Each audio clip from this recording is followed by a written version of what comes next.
Bueno, Adri, vamos a seguir con el tema de los plurales de los sustantivos. En este caso, lo que vamos a ver son las excepciones. Las excepciones son situaciones de sustantivos que no sirven las normas que te he dado y que tienes que memorizar. Cada idioma tiene sus excepciones. Bueno, pues palabras que al ser colectivas y en plural, algunos idiomas las dicen en singular y otros en plural, y no tienen por qué coincidir porque dependen de la historia del idioma. Por tanto, si no eres nativo inglés, te pueden llegar a parecer raras y la única manera de aprenderlas es memorizándolas y utilizándolas correctamente. Empecemos con las excepciones.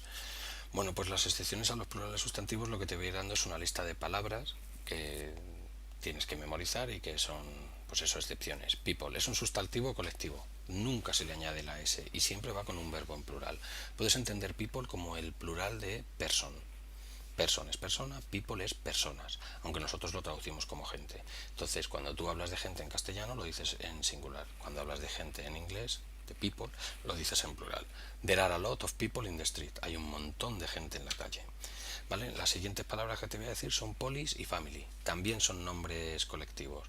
Estas no siempre van con un verbo en plural, sino que pueden ir a veces con un verbo en singular. Esos casos raramente te los vas a encontrar. Los dos casos básicamente se consideran el colectivo. Cuando tú quieres hablar de el policía persona, o dices de policeman, de policewoman o de police officer, pero nunca de police. No sé si podrías decir de cop, eso ya no lo tengo claro, pero desde luego polis es el colectivo y como colectivo siempre va con verbo en plural. He encontrado algunas excepciones. La frase de polis es necessary la he encontrado en internet y parece que está bien construida, o en alguna orden que he encontrado de algún ayuntamiento estadounidense en el que decían que la policía no tenía permiso y decía hasn't permission, me parece, o algo así, decía has not, ¿vale? En cualquier caso, tú quédate con que casi siempre va en plural. Y con family es igual. Family es el colectivo. Y como tal se utiliza siempre con el verbo en plural o casi siempre con el verbo en plural. Lo que sí puede aparecer, police es una palabra que en sí ya es plural, aunque puede aparecer a veces en singular. Family sí puede construirse el plural. Tú sí puedes decir las familias. Las familias se vieron afectadas por el huracán, se diría the families. ¿Vale? La siguiente palabra que vamos a ver tiene el mismo uso que gafas en castellano. En castellano y en inglés son distintas. En castellano es singular, es pijama. En inglés es pijamas, siempre con S, siempre con verbo en plural. Y es lo que te digo, acuérdate de que pijamas es como gafas. En castellano no decimos la gafa, decimos las gafas. Pues los ingleses no dicen el de pijamas, el pijama, dicen de pijamas, siempre con S, siempre con el verbo en plural. Otras dos palabras que son excepcionales y que sin embargo van en otra línea son mobiliario y noticias, o mueble y noticias, furniture and news, ¿vale? Ambos son invariantes, se escriben así siempre, no se puede poner furniture con S ni news sin S. News sin S no significa noticias, significa nuevo, ¿vale? Es otra palabra. Siempre van con el verbo en este caso en singular. Sería lo mismo que pasa con nosotros pijama. Pijama son dos piezas normalmente. Es una palabra que está formada por... y nosotros lo utilizamos como el pijama, las dos piezas, ¿no? Pues aquí sería lo mismo. Furniture siempre es en singular.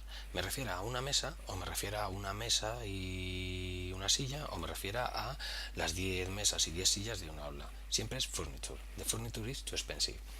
Me estoy refiriendo a que el mobiliario, ¿vale? Yo lo traduciría por el mobiliario. Y this news is good, lo que estoy diciendo es, esta noticia es buena. Y digo news, noticia. O estas noticias son buenas, diría this news is good. Siempre con el verbo en singular, ¿vale? La última palabra es que te voy a enseñar, según el libro que estamos siguiendo, es fruit. Generalmente va con el verbo en singular. Yo con fruit te diría que estamos hablando de lo mismo que sugar. ¿Por qué está aquí marcado como excepción? Este es uno de los casos que te decía en la introducción. Fruit para los ingleses no es contable. Fruta es una sustancia, como sugar, como rice, como water. Para los ingleses fruit es un nombre incontable y por tanto siempre va en singular, ¿vale? ¿Qué es lo que pasa? Que como la mayor o como algunos de los nombres incontables que hemos visto, como sugar, como water, como coffee, pueden convertirse en contables en función del contexto. ¿Cuál es el contexto de fruta? Pues el mismo que de azúcar. Y ahí tienes el ejemplo. ¿Cuándo se utiliza? Cuando se utiliza como sustancia, va en singular. Pues cuando se utiliza en singular, cuando va como sustancia, fruit is good for you. ¿Cuándo se utiliza en plural? Cuando se utiliza para diferenciar tipos de esa sustancia. Cyprus produce orange, apricots and other fruit. Chipre produce naranjas, albaricoques y otras frutas, albaricoques o melocotones.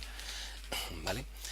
Entonces, con esto ya estarían, digamos, las excepciones a los plurales de los sustantivos. Te irás encontrando más, puedes buscarlas por internet. Si leyeras o lees en inglés, vas a ver más excepciones. Es cuestión de ir entendiendo que ante la decisión de palabras colectivas que en un idioma se han tomado por un camino, ver las que no se han tomado igual y aprenderlas, ¿vale? Y uno de esos casos es en los plurales de los nombres propios. Nosotros, si tenemos que decir a qué familia pertenezco, yo soy Maldonado, pues a qué familia pertenezco, yo pertenezco a los Maldonado. Los ingleses no lo harían así, ellos dirían los Maldonados. Ahí tienes el ejemplo. Mr. and Mr. Wilson, perdón, Mr. and Mrs. Wilson son The Wilsons, ¿vale? Y con esto están ya finalizado el tema de de los plurales de los sustantivos, incluidas las excepciones, ¿vale? Pues ya nos vemos en otro vídeo.